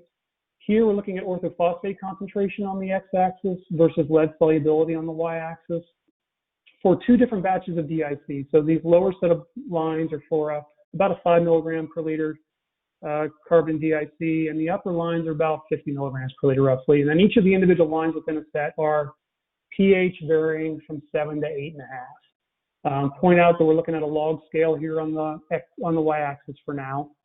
And you can see some trends here too. For a given orthophosphate, as you increase the DIC, say from 5 to 50, you see this large increase in lead solubility. That, having the more DIC makes lead more soluble. So moving vertically. Then if you move horizontally, for instance, where if you were trying to get to the same, say, lead concentration, you got to add a lot more orthophosphate, or more orthophosphate for the higher DIC concentrations. And the last couple of things I just want to highlight, I'm going to switch the y-axis here to an arithmetic scale so you can see this a little bit better. So same lines, we just change the scale on the y-axis. And this kind of just shows this idea of diminishing returns, kind of how much phosphate do you have to add before those lines kind of flatten out. And at the low DIC condition, it's around 1 milligram per liter or so from the solubility model. But at the higher DIC condition, it takes a little bit more to flatten those lines out, a lot more. And also what you'll need, if you look at the spread in the actual set of lines, you can see that pH is a little bit more important there at the higher DIC concentration. You see a little bit bigger spread of how it's moving around a little bit, where things are a little bit tighter down there for the low DIC concentration. And the next kind of few things I want to talk about are sulfate and chloride. And again, not talking about necessarily impacting the rate of galvanic corrosion or anything like that, just from a solubility standpoint, what does changing these concentrations do? So first we're going to look at sulfate with a background 100 milligram per liter chloride concentration for a bunch of different sulfate concentrations. So it's going from 10 to 1,000. And this is for a low DIC or a 5 milligram per liter DIC condition. Again, pH versus lead. And the first thing to see is that, under reasonable pHs, not much impact from sulfate, just from a solubility standpoint. But if you look at the lower pH, which I just focused into here, what's predicted to occur is that you're going to have anglesite formation. So this lead sulfate salt is going to start to control. And what you see here is that once that starts to control, there's minimal pH impact, meaning all these lines are essentially horizontal. But what you do see is a pretty big impact from just sulfate concentration. And as you increase sulfate concentration from 10 milligrams per liter down to 1,000, you see the solubility keep on dropping. Looking at the opposite flipped look here, looking at chloride now, concentrations from 10 to 1,000 with a background 100 milligram per liter sulfate concentration. Again, pH versus lead, DIC of 5, minimal impact again from 7 to 11. I didn't show out to 11, but it just all the lines fall on each other there. Zoom in again to a lower pH range. And let me point out why I'm looking at this. I forgot to mention this. Again, it goes back to that mass transfer graph I showed where the pH maybe at the surface where galvanic corrosion may be occurring, pH can be a lot lower. So under these conditions where you might be seeing these low pHs at the scale, for instance, you might be forming this anglesite, lead sulfate solid. Again, pH impact is minimal because sulfate's kind of not impacted by pH there, or impacted by pH there. And what you see is here is as you increase chloride, you increase the soluble lead, but to a less extent than sulfate, because what's really going on here is you're starting to just add enough chloride now that you're complexing this lead as this lead complex to make it soluble. So that's what's going on in this case with the chloride. So that's what I wanted to go through, and it was kind of a lot, but you have these slides to kind of refer back to. Again, talking about some simulation code we developed and looking at some practical relationships, and I just want to summarize that real quick. We're developing this code in R to be freely available. The idea is to simulate theoretical lead solubility, verify it against Mike's model that's been around for a while, and also an Excel implementation. Again, it's a tool in the toolbox to help inform decisions. Try to highlight some limitations in general with solubility modeling, and then what you can still use it for. Again, it's not perfect, but it's useful. And also the idea of it showing trends of water quality versus actual concentrations. And then just the practical relationships from theory without orthophosphate around, pH and DIC are what's important. You can have, the model's going to predict you have one of two carbonate solids, then the hydrocericite or cericite. When you add orthophosphate, that's important, but also pH and DIC remain to be important. And then we looked at a case where if you were looking at the impacts of sulfide and chloride just from a solubility standpoint, pH is 7 to 11, they don't do much. But if you do have a condition where you may have a low pH at the scale and you can form anglesite, sulfate's going to be a little bit more impactful, but chloride does have an impact just on a solubility standpoint. So that, I'd like to thank Casey, is another one of Darren's students who helped run some of the solubility modeling, has helped troubleshoot some things along the way. And then I think it's back to Deborah for questions for everybody. Yes, thank you, David. Great presentation. We are now in the question and answer portion of this session. So we're going to start out with questions for Lisa Daniels. But there's still time, you know, if questions are occurring to you, please type them in. You know, we're gonna try to get to as many as we can before 4 o'clock. So, okay, so to kick off, Lisa, there were a couple questions that seem to be asking to clarify a little bit the requirements for groundwater systems. So the groundwater systems that don't necessarily have to disinfect, but choose to disinfect, do they still get a violation if they don't meet this 0.2 requirement? There's a little confusion about that in the questions. Sure. So if it's a community water system, all of our community water systems have to disinfect. Oh. And so all community groundwater and surface water have to disinfect. So they would have to comply with this rule.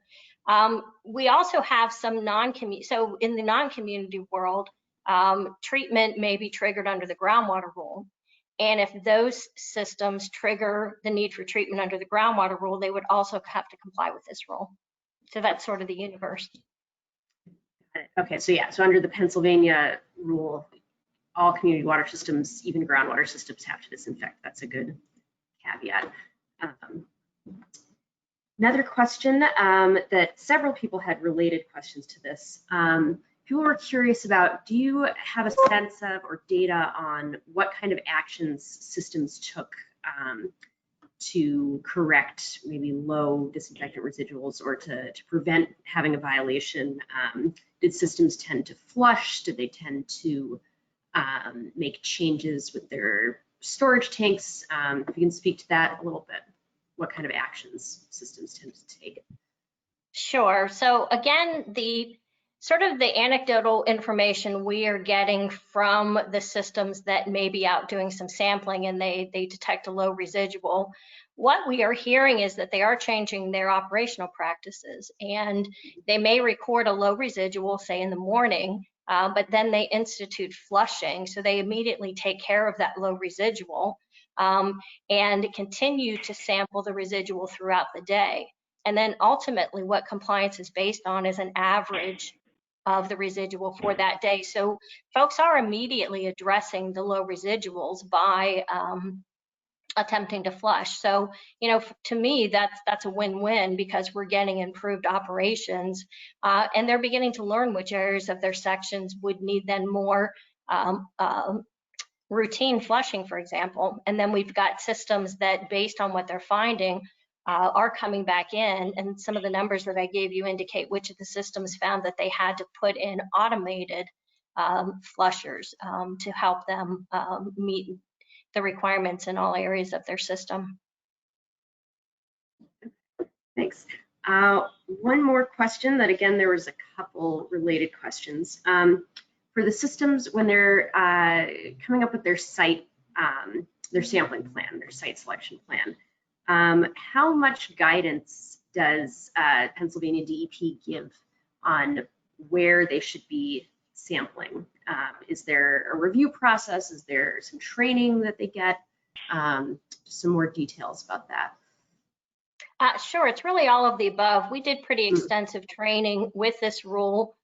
We walked through a sample, a mock sampling plan, and we, through scenarios, talked about the best places to sample. But really this rule built off of the work we already did under the RTCR rule, where we were a little more stringent and a little more specific about where they had to sample for RTCR. So we already used the concept of picking up worst case scenarios with RTCR, and then we really continued that with this rule. So they use our template. Our template has samples.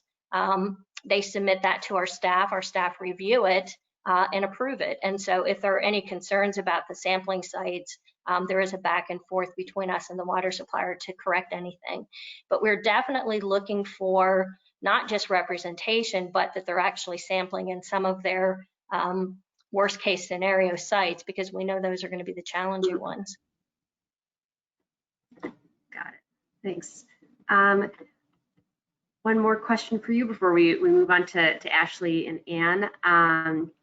Have you looked at, you showed us, kind of number of violations, systems. Have you looked at that, breaking it down by groundwater versus surface water and by system size? Do you find that the small systems are having more trouble than the large systems? I know there are very few systems in violation kind of relative to the rest. So curious if you've seen trends there. Right. So I did not look at the breakdown of the monitoring and reporting violations.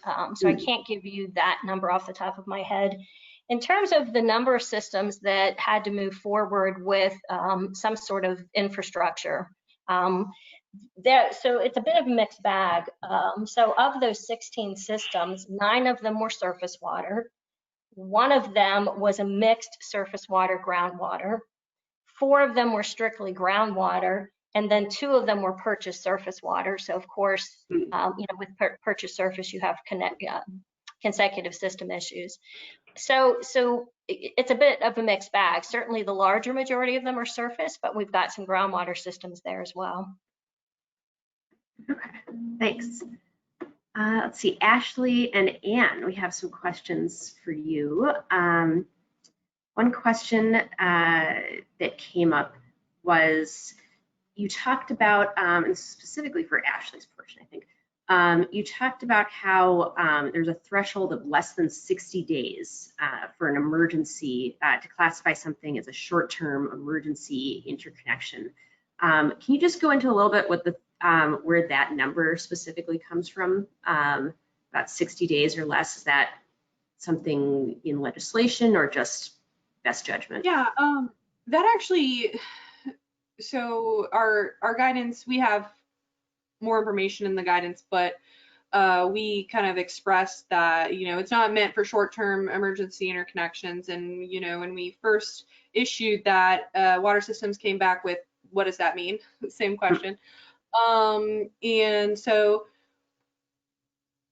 where that came from was actually just the definition of what makes a public water system. Anything that is longer than 60 days counts as public, any treatment or anyone using water that counts as a public water system. So that's kind of where that 60 days came from. Got it. That makes sense. Another question, there are a couple questions about, what kind of treatment changes would require review. And so one that someone asked was, if you have a tank in the distribution system and you add an aeration system there, possibly for DEP control, do you think that would necessitate an evaluation for CCT as well?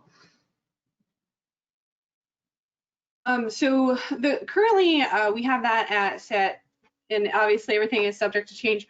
But we currently have aeration that would require a low level of evaluation. It wouldn't count as something that would require no evaluation. But kind of we've gotten a few of those in actually, and what we're requesting is, an evaluation of the water quality parameter data both before and after the change, just to make sure that nothing's going on there. But really, there's not a lot of expected changes with the installation of aeration, but it could have an effect, on pH. So that's why we do have it as being evaluated, but not quite as thoroughly as other changes. Okay. Another question, maybe this one might be more for Anne. Have you seen any changes, because of implementing this process? Have you noticed that that your staff has also been handling treatment changes for other rules differently? Have they become more aware of kind of simultaneous compliance issues with rules besides the lead and copper rule? Are there any plans to implement this kind of template with other rules, that kind of thing?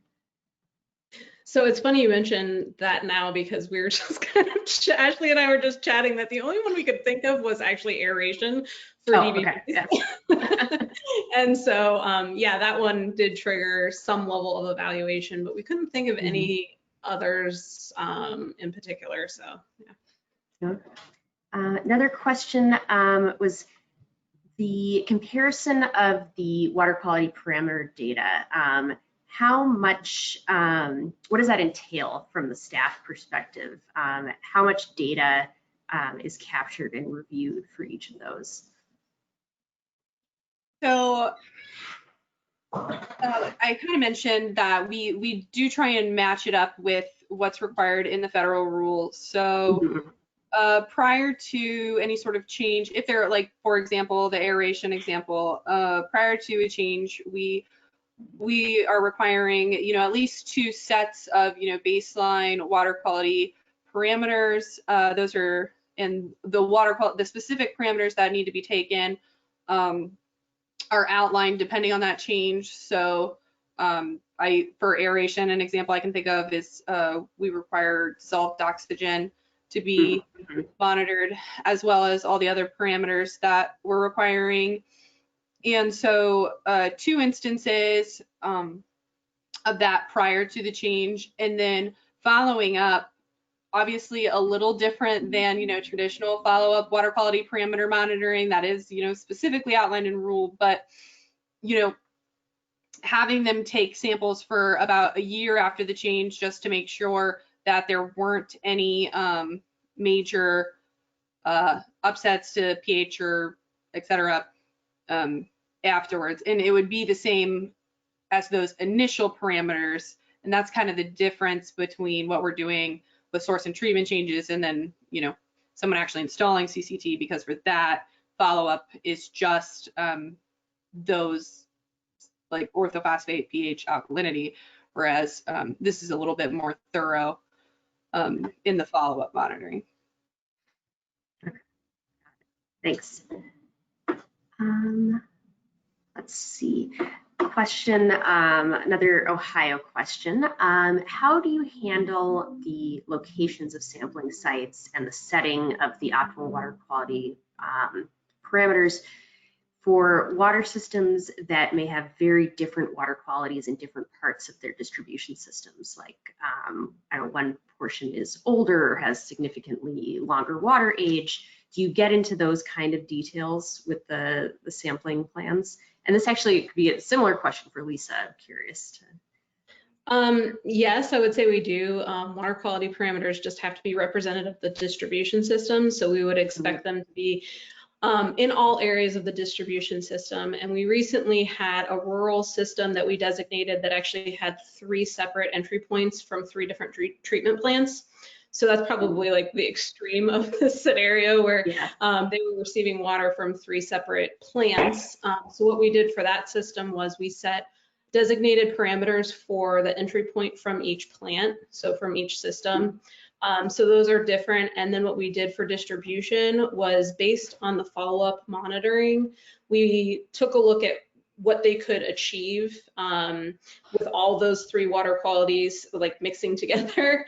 And so we set water quality parameters and distribution based on that. So like for ortho, it was just maintain a detectable level of ortho.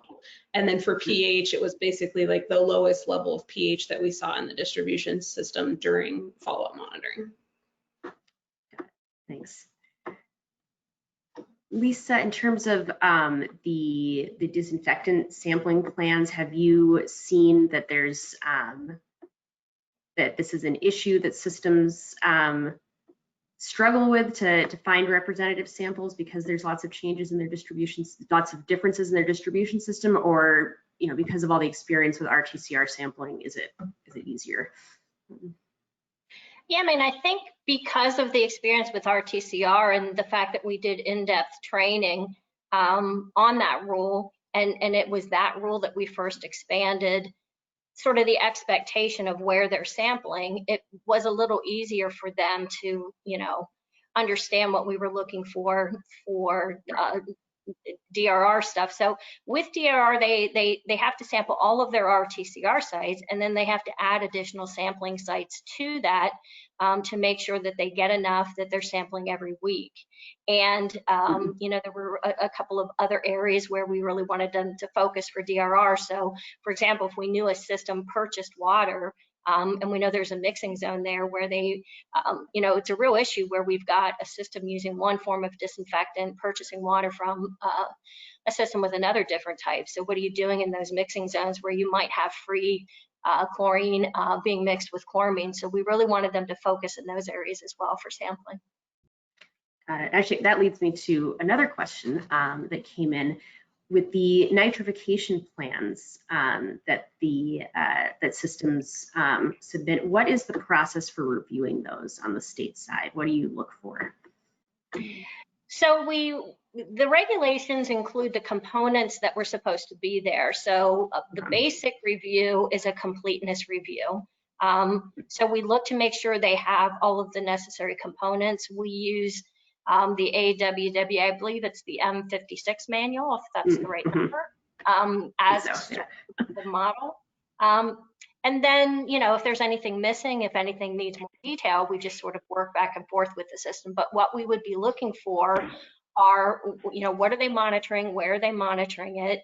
And then really, what are the triggers? So what would be the level of concern? And then what action would that trigger for you? So we want to see, not only what the trigger levels are, but what their plan is to address it. Got it. Okay, thanks. Question for Anne and Ashley, just again, kind of clarifying. If a system had been if a system had their own source, but then switched to being a consecutive system, would that what kind of evaluation review would that change necessitate? So that would be basically a typical source change. So depending on how similar the sources were, I think would kind of dictate how much of an impact it would have. So, if they're both from like a similar aquifer, obviously we might just restart them on lead and copper and do some basic water quality parameters. But if they're changing sources and it's significant or their treatment is significant, then we would probably require a study. Right, got it. Okay, thanks. Dave, are you on audio? Yeah, I'm here. Great, okay. Now you've had a chance to breathe. There's some questions for you. With the model, kind of a basic one, how do you envision this being used? Do you think this is going to be, mostly used by consultants or state primacy agency staff or utilities themselves? Given the limited time that that state primacy agency staff have, especially small states, when would you recommend using this model as opposed to the regular EPA OCCT guidance? I just think it'd be used by anybody who's just interested in understanding, the potential of moving your water quality conditions, where your system wants to go when you move those conditions. I'm not. Darren's on the line also too, and he can weigh in here more about the rule type stuff and the guidance and stuff. But I think the solubility modeling kind of underlines a lot of the stuff in the guidance stems from, I believe, a lot of the solubility modeling. So the trends in there should be captured under there. But a lot of where this come about too is that you see a lot of times in presentations on models, they'll copy a lot of Mike's old graphs and stuff out of his old presentations and stuff being reproduced.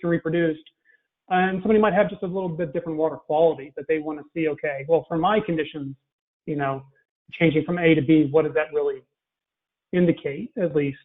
Where am I, in my sense, forcing a system just from a solubility standpoint? But I think if anybody wants to just, understand a little bit about the general trends, again, qualitatively, and understand maybe where some of the guidance comes from. Okay. Another question about this is, is it possible for users to use this system, to use the model to prioritize management approaches in different areas of the distribution system? Can they use this to figure out where maybe lead service line replacement would be the best option versus continuing with corrosion control treatment? I'll probably defer to Darren on that one, actually. What is his opinion on? Like I said, he's the more. Yeah, well, you know, look, it's like Dave said earlier. I mean, it's a tool, and I would argue that it's probably a tool as well for helping. It could be a useful tool to help you identify those areas perhaps where lead might be higher in your distribution system. But I guess the key is, before you get to that point, the fact that you're measuring water quality parameters and you understand a distribution system and you understand where water quality is different in your distribution system is a great start in itself. So having the knowledge, understanding a distribution system, where there are differences in water quality, and using the model as one tool, and using real data where you're going in and maybe doing some sequential profiling or some additional types of profiling to really measure the lead levels. And you know, and there's a lot of factors that go into it. So in those decisions that people make. So yeah, so I would argue that it is just a tool in the toolbox to help you with that decision making. Got it. Thanks. Oh, another question for Lisa. Under the Pennsylvania specific rules, are there special considerations for consecutive systems or their wholesalers as it relates to the disinfectant residuals, or are they just included in the general system rules? So consecutive water systems have to follow all the same requirements as any other community water system. We track their requirements separately. So whether you're talking DRR, RTCR, or whatever, so they have to comply with all the same requirements. Now, if we've got a situation where a consecutive water system is exceeding pretty close to their interconnect, meaning that the water coming in to their system is either really low with disinfectant residuals or really high for disinfection byproducts, then we generally try to get the two systems into a meeting together to see if there are additional things the wholesaler system can do to improve things. But we have consecutive systems that add booster disinfection, and then we have others that don't need to. So. Okay. Kind of a similar question for Ohio. Do you facilitate these kind of meetings, like Lisa's talking about, between wholesalers and their customers when the wholesaler is making a treatment change that will affect their customers, or is it left more to the individuals? So for that most recent example that I had just talked about with the rural system getting water from 3 different locations, we did hold a meeting with all the water systems involved, and actually it was one of the systems that was feeding that rural system that was adding orthophosphate. So what we did was all of their satellite water systems, we kind of facilitated a meeting and said, here's what's going to be required of you because they're making this change. So they were all pretty understanding about it. Yeah. Thanks. Yeah, and then to add on to Anne's point, we actually, when at the very beginning of our presentation, she talked about the regulations that we made that were a little bit more stringent than what we had in the legislation.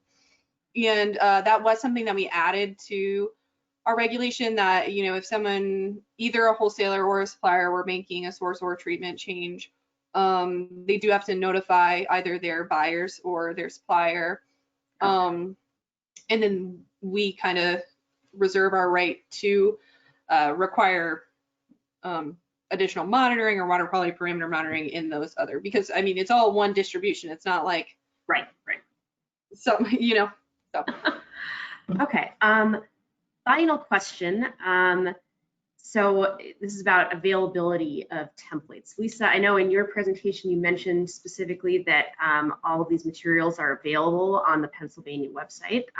Just want to confirm that that's true. Yes, everything. If you can get to your DRR website, you can have access to all of these materials. Great. And then same question for Ohio. Is the Excel spreadsheet that you showed, is that available to anyone online, or are there other materials that you would point people to? So anything that's external, like the guidance document that we created and the one that we're planning on releasing, as well as the CCTR form, is available on our website, on our specific lead and copper site. Okay. which I think I had links to in the presentation. As far as the internal workbook that we showed, that's not available on our website, but I mean, if other, like I said, if other state staff or primacy agency staff want to reach out to me or Ann, I'm happy to, pass that along. Thank you. And then same for Dave, just clarifying that is the open source software currently available for downloading? And if not, will it be soon? It's not currently available. We're still trying to finish it up, finish a paper up on it and get that. Once that paper is published, we'll make it available at that point. It will be, like I said, hopefully available from GitHub, and in that paper we'll hopefully have a link to where you can download it. And there'll be instructions in that paper as well, how to use it. Okay, thank you. Well, thank you to all the participants, all the presenters, the attendees. This is, the last session besides the last breakout groups of the Small Systems Workshop. So thank you for attending the Small Systems Workshop as well. Be on the lookout for a survey that will be coming. We really would appreciate your feedback, especially since this is the first ever virtual workshop. We want to know how it can improve. So thanks again, and have a great Thursday. Bye. Thanks, Deborah.